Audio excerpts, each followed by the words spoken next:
जय हिंद जय भारत। मैं सुभाष कुमार मिश्रा आप सभी का स्वागत करता हूं कृष्णा एजुकेशन में। आज डिस्कस करेंगे shear force and bending moment diagram का पार्ट 2। कैसे हम लोग शेयर फोर्स और बेंडिंग मोमेंट डायग्राम ड्रॉ करते हैं डिफरेंट बीम पे जब उनके ऊपर लोड होते हैं। चलिए मैं अभी बात करता हूं एक कैंटिलीवर बीम पे। So that's why let's start कि एक मेरी एक कैंटिलीवर बीम है और इस पे shear force and bending moment diagram आपको ड्रॉ करना है। मेरे बच्चों कि इस तरह की को सॉल्व करते वक्त आपको पहले याद रखना है कि कभी भी शेयर फोर्स और बेंडिंग मूवमेंट का जब भी क्वेश्चन आपके ऊपर आ जाए तो आपको बस ये करना है कि पहले तो आपको रिएक्शन निकालनी है। आपको रिएक्शन निकालनी है तो आपको रिएक्शन बड़ी इजी तरीके से आ रहा है। अभी तो देखिए ये एक पॉइंट लोड है और कभी कभी बीम में क्या होते हैं कि सभी तरीके के लोड दे देते हैं। आपने जिस तरह से प्रैक्टिस की और तब भी आपको शेयर फोर्स और बेंडिंग मोमेंट डायग्राम की प्रैक्टिस कराते हैं। तो अभी क्या होगा कि अभी मैं सिंपल एक एक लोड की बात करूंगा कि एक ही तरह के लोड है एक बीम पे, और जब उसी में मिक्स कर दूंगा सारे लोड कि पॉइंट लोड भी है, यूडियल लोड भी है और यूनिफॉर्मली बेयरिंग लोड है, तो कैसे शेयर फोर्स। तो अभी क्या है, ये कैंटिलीवर बीम है। तो पहला मेरा ये क्वेश्चन जानना चाहिए कैंटिलीवर बीम क्यों है। तो आपको मालूम है मैंने जब कैंटिलीवर बीम पढ़ाया था उसका एक एंड फिक्स रहता है। तो मेरे भाई इसका एक एंड फिक्स है तो इसका एक एंड फ्री है। तो देखिए आप इस पे कोई बात नहीं, इस पे रिएक्शन देखिए कैंटिलीवर बीम पे नहीं निकलेगी। क्योंकि इसलिए नहीं निकलेगी क्योंकि यहाँ पे कोई भी एंड नहीं, तो आपका एक ही एंड फ्री है। तो आप यहाँ से शेयर फोर्स डायग्राम, अब देखिए शेयर फोर्स डायग्राम आप बनाने की जब बात करते हैं तो आप यही कंसीडर लेते हैं beam is in equilibrium. Beam हमारा इक्विलिब्रियम में है तो इसका सारे movement is equal to zero, vertical force zero और शेयर। आप देखिए जो मैं एक एक चीज बताऊंगा उसको जरा कंसीडर करिएगा। मैं एक नया स्लाइड लेता हूं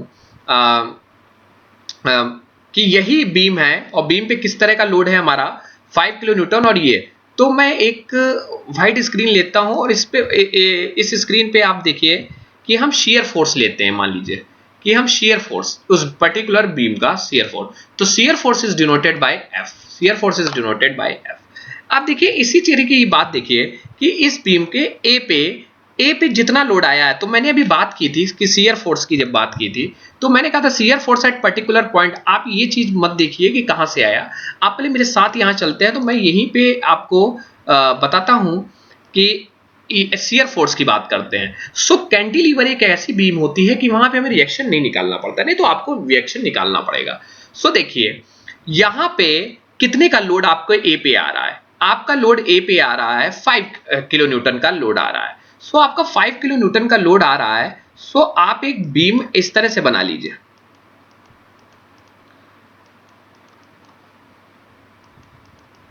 और बीम पे 5 किलो न्यूटन का लोड नीचे की तरफ आ रहा है। और शेयर फोर्स होता क्या है, variation of the shear force along the entire spam of the beam.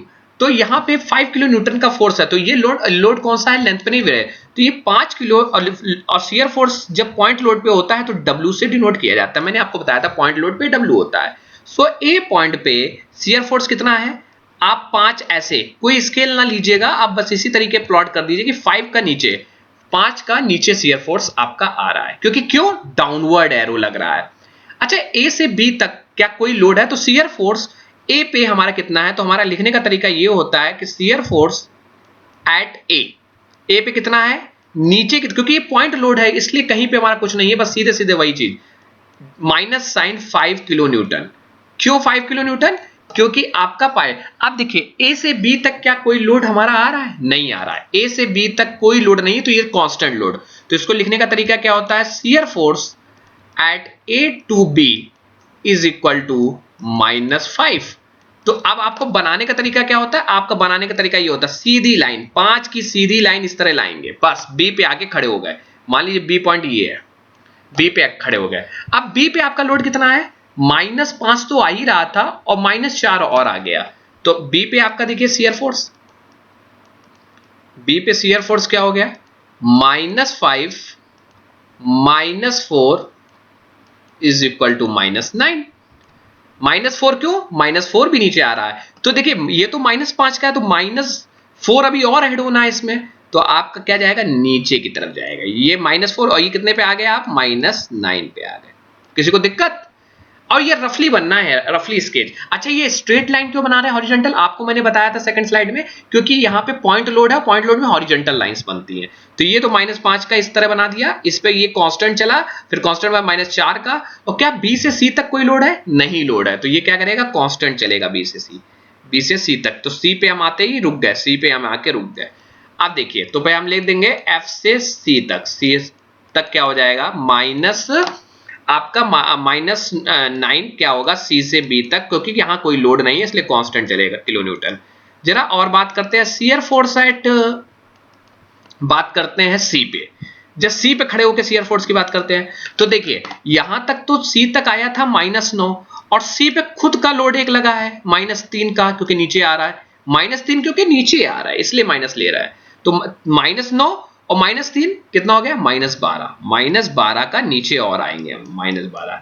क्या सी से डी तक कुछ लगा है, नहीं। आप कहेंगे सर सी से डी तक कुछ नहीं है, तो मतलब कांस्टेंट, तो सी से डी तक क्या हो जाएगा, कांस्टेंट -12 का, तो C से D तक minus constant. So this is the shear force diagram, this is the shear force SFD diagram. किसी को दिक्कत SFD बनाने में, SFD क्या होता है, अब ये कहते हैं आप नीचे क्यों बनाया, अरे भाई हमने जब साइन कन्वेक्शन की बात की थी तो मैंने कहा था लेफ्ट हैंड साइड से चलेंगे, तो बीम का ये राइट हैंड साइड हो गया, तो ये फिक्स है, तो इधर से चलेंगे तो जो डाउनवर्ड होता है वो नीचे हम लेके चलते हैं, तो डाउनवर्ड नीचे बनाएगा। So this is the shear force diagram. आप देखिए शियर फोर्स डायग्राम कैसे बनता है, दिस, ये आपका जो हमने बनाया वही शियर फोर्स डायग्राम आपका बन रहा है। क्लियर, कोई दिक्कत, तो चलिए मैं सारी ये स्क्रीन से ये सब हटा देता हूं जो किया हुआ है, तो आपको इजी रहेगा। तो अब मैं इसको इरेज कर देता हूं, इरेज ऑल इंक। तो ये शियर फोर्स, अब आपका क्या बेंडिंग मूवमेंट बना दे। अब बेंडिंग मूवमेंट के लिए देखिए मेरे भाई, बेंडिंग मूवमेंट के लिए हम बेंडिंग मूवमेंट को हम BM से डिनोट करते हैं, बेंडिंग मूवमेंट। अब बेंडिंग मूवमेंट का कहानी थोड़ा समझिएगा, बड़ा अच्छा है। इसमें क्या होता है, जब हम रिएक्शन निकालते थे तो एक पॉइंट के अबाउट, यहां क्या करते हैं कि हम इंडिविजुअल पॉइंट पे जाएंगे। जैसे कैसे, जब मैं ए की बात करता हूं, यहां पे खड़ा हूं, तो सिर्फ ए की ही बात करूंगा, कहीं दूसरे पे नहीं जाऊंगा। जैसे जैसे मैं बढ़ता रहूंगा उतने लोड, जैसे ए पे आओ तो ए पे बेंडिंग मूवमेंट को हम गिनेट करेंगे BM से, और बेंडिंग मूवमेंट एट ए, तो क्या होगा, फोर्स इंटू परपेंडिकुलर, फोर्स तो इसका दिया है 5, और यहीं पे ले रहे हैं, यहीं पे खड़े हो, तो इसकी यहां की डिस्टेंस कितनी हो जाएगी, 0। तो इसलिए बेंडिंग मूवमेंट क्या हो जाएगा, 0। और दूसरी चीज, पॉइंट लोड में बेंडिंग मूवमेंट होता क्या है, W इंटू एक्स, और x मतलब आ गया तो मतलब ये लीनियर बनेगा, इंक्लाइंड लाइन बनेगी, इंक्लाइंड मतलब parabola, sorry y is equal to mx curve वाली जो आपकी इंक्लाइंड। अब जरा मैं B पॉइंट पे जरा बेंडिंग मूवमेंट लेता हूं, जरा देखिए, आइए बेंडिंग मूवमेंट जब मैं B पे लेता हूं मेरे भाई, तो बेंडिंग मोमेंट बी पे क्या हो जाएगा, तो बी पे लूंगा तो देखिए बी पे, ये नहीं बी पहले, अब आना यहीं से चलेगा, पहले चलोगे तो यही पीछे से, तो यहां से चलोगे तो आपको क्या दिखेगा, आपको ये वाला फोर्स ऐसे घूमते हुए दिखेगा। कैसे, क्योंकि आप देखो डायरेक्शन कोई नीचे की तरफ लग रहा है, डायरेक्शन कौन सा है कोई बता सकता है, एंटी क्लॉकवाइज।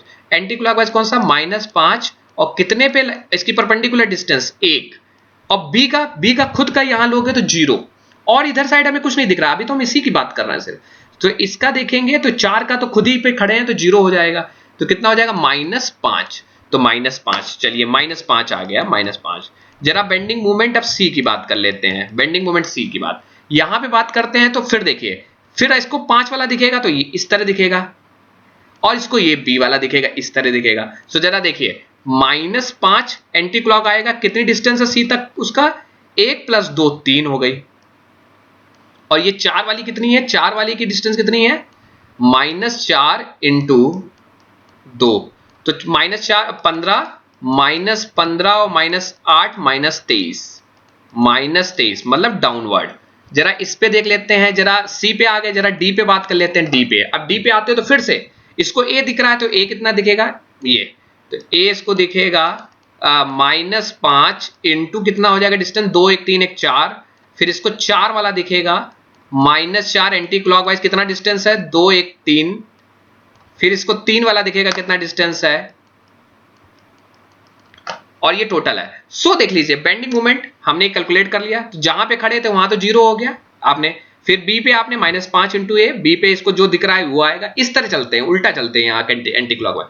और डायग्राम जरा देखिए, डायग्राम लीनियर कर्व क्यों है, क्योंकि हमने बताया था इंक्लाइंड बनेगा, इंक्लाइंड बनेगा तो आप ये लाइन देखिए, ए पे 0 थे तो ए पे 0, यहां पे 0 हो गया ए पे। फिर इसके बाद ए से बी तक, ए से बी तक हमारी कितना आया, 5 का आया। तो देख लीजिए ए से बी तक हमारा कितना बेंडिंग मोमेंट था, 5, और यहाँ 5 आपने निकाला भी था, -5। तो ये लाइन कैसी, ये आपने इंक्लाइंड लाइन खींची। आपको बताया था कि जब आपका पॉइंट